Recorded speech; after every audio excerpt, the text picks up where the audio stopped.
নদীর কোলে জোয়ার আসলে কলকল শব্দে মুখরিত হয় আশপাশ। ক্রিকেট নদী হলে সাকিব আল হাসান সেই নদীর জোয়ার, যার প্রতিটা পদক্ষেপ নিয়ে হয় চর্চা। সিপিএল এ দল পাওয়া নিয়ে খবর হয়েছে মোটা দাগে। এবার কথা হচ্ছে সাকিবের রেকর্ড নিয়ে। প্রায় প্রতিটা ম্যাচেই যার রেকর্ড তৈরি হয়, সেই কিংবদন্তির সামনে দুটি রেকর্ড জল জল করছে।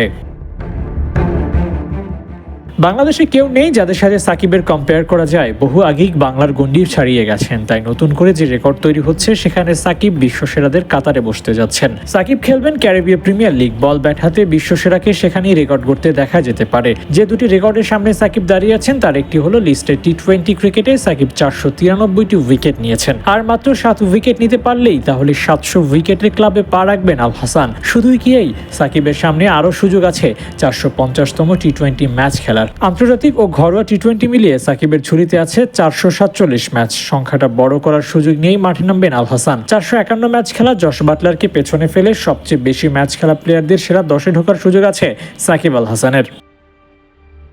লিগ খেলে বেড়ানোর রেকর্ডে আরও এক পালক যোগ করবেন সাকিব। বাংলাদেশের জার্সিতে খেলার বাইরেও 22টি জার্সিতে খেলার সুযোগ পেয়েছেন। আরও এক নয়া জার্সিও অপেক্ষা করছে তার জন্য। অ্যান্টিগা ও বারবুডা ফ্যালকনসের হয়ে খেলবেন সিপিএল এর এবারের আসর। এর আগেও এই টুর্নামেন্টে খেলেছেন। আন্তর্জাতিক ক্রিকেটের ব্যস্ততা না থাকায় এই টুর্নামেন্টের শুরু থেকেই খেলতে পারবেন সাকিব। নতুন কোনো রেকর্ডের পাতায় আরও একবার নাম লেখান কিনা কে জানে। আবু নাইম, ৭১।